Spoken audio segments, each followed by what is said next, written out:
I think this may be the first time in my life where I haven't been 100% transparent about where I am at, how I'm feeling. But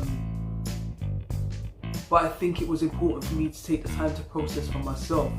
I think the message that has echoed throughout this isolation period is the power of authenticity, as we're taken away from all of the things that we attach to ourselves, be it our jobs or the holidays that we go on or the friends that we have. When we're by ourselves, it's about who we are. And I think that the prevalence of people that are passing away from the effects of COVID-19 has made me realise that, or reminded me that life is fragile.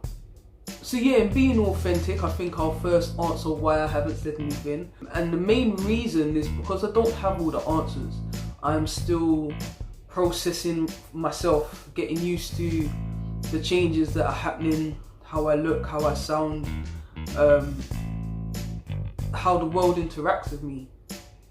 That's changed.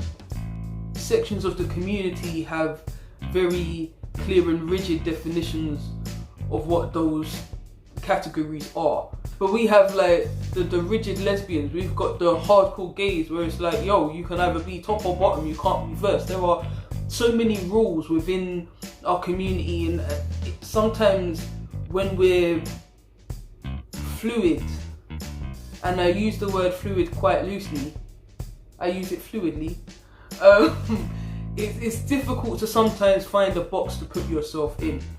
One of the lines from the Hugh Manifesto behind me is not confined to boxes. The other reason I hadn't said anything is because it's nobody's bloody business. But also, I know in not being transparent, in not sharing my story, and not letting you guys know where I'm at and how I'm feeling, there leaves a lot of space for rumours and gossip. And in the spirit of authenticity, I feel like it would be probably best for you all to know from me what the situation is. When we're growing up, we know who we are. I think society molds us into a particular form because society has set and dictated rules, set and fixed rules. So when you feel like you don't,